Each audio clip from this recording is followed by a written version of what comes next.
صدقہ جاریہ کی نیت سے شیئر کریں۔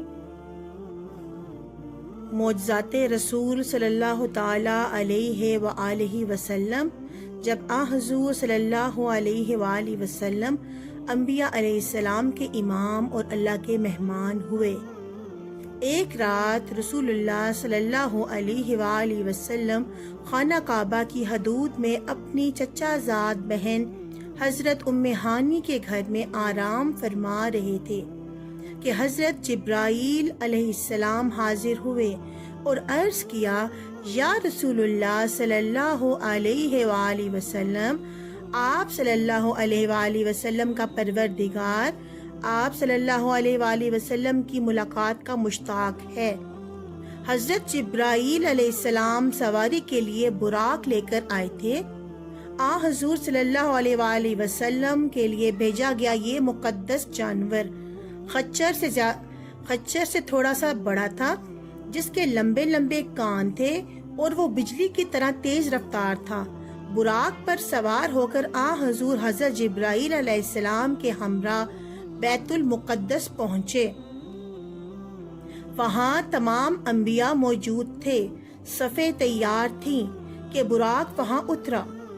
حضور صلی اللہ علیہ وآلہ وسلم اس سواری کو باندھ کر خود امامت کے لیے مصلی پر جلوہ افروز ہوئے۔ سبحان اللہ۔ نماز ادا ہو چکی تو رسول اللہ صلی اللہ علیہ وآلہ وسلم براق پر سوار آسمانوں کی طرف پرواز کر گئے۔ ساتوں آسمانوں پر 7 مختلف پیغمبروں نے حضرت محمد صلی اللہ علیہ وآلہ وسلم سے ملاقات کی۔ 7ویں آسمان پر حضرت ابراہیم علیہ السلام سے آپ کی ملاقات ہوئی۔ سدرۃ المنتہا پر پہنچ کر حضرت جبرائیل علیہ السلام رک گئے کہ اس مقام سے آگے ان کا گزر ممکن نہ تھا۔ حضور صلی اللہ علیہ وآلہ وسلم تمام حجابات سے گزرتے ہوئے کعبہ قوسین پر پہنچے۔ یہاں حضور صلی اللہ علیہ وآلہ وسلم کو اپنے پروردگار کا دیدار نصیب ہوا۔ سبحان اللہ۔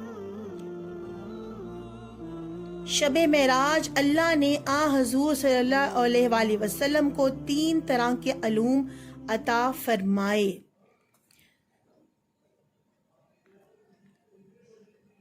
ایک علم صرف اور صرف حضور صلی اللہ علیہ وآلہ وسلم کے لیے تھا، ان کے علاوہ کوئی اور اس کا متحمل نہ ہو سکتا تھا۔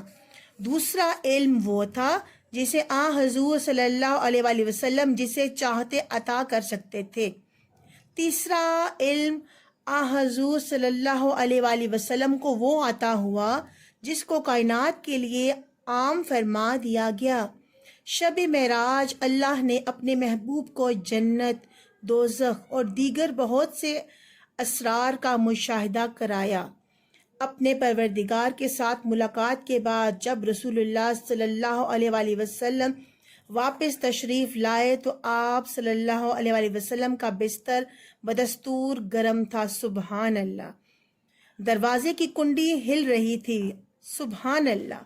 گویا حضور صلی اللہ علیہ وآلہ وسلم مکان سے لامکان تک کا سفر ایک پل میں طے کر کے آئے تھے۔ بے شک ابو جہل نے شب معراج کا واقعہ سنا تو حضرت ابو بکر صدیق رضی اللہ تعالی عنہ کے پاس پہنچا اور پوچھا، اے ابو بکر رضی اللہ تعالی عنہ، کیا کوئی شخص رات میں مکہ سے بیت المقدس، وہاں سے 7ویں آسمان تک کا سفر کر کے واپس آ سکتا ہے؟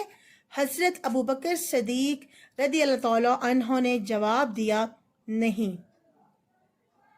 ابو جہل خوش ہو گیا اور کہا، لیکن محمد صلی اللہ علیہ وآلہ وسلم کہتا ہے کہ وہ راتوں رات بیت المقدس اور 7ویں آسمان تک ہو کر آیا ہے۔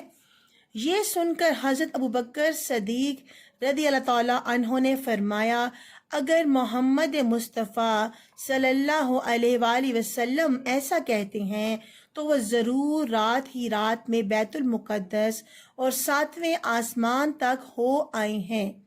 تو میں اس بات پر حیرت کیوں ہو رہی ہے؟ میں تو آپ صلی اللہ علیہ وآلہ وسلم کے بارے میں اس سے بڑی بات تسلیم کرتا ہوں۔ سبحان اللہ۔ وحی کا معاملہ اس سے بھی زیادہ حیران کن ہے، مگر میں اسے مانتا ہوں۔ کفار نے حضور صلی اللہ علیہ وآلہ وسلم سے کئی سوالات پوچھے جن سے واقعہ شب معراج کی تصدیق ہوتی تھی۔ سبحان اللہ۔ صدقہ جاریہ کی نیت سے شیئر کریں، اپنے کمنٹ کا اظہار کمنٹ باکس میں کریں۔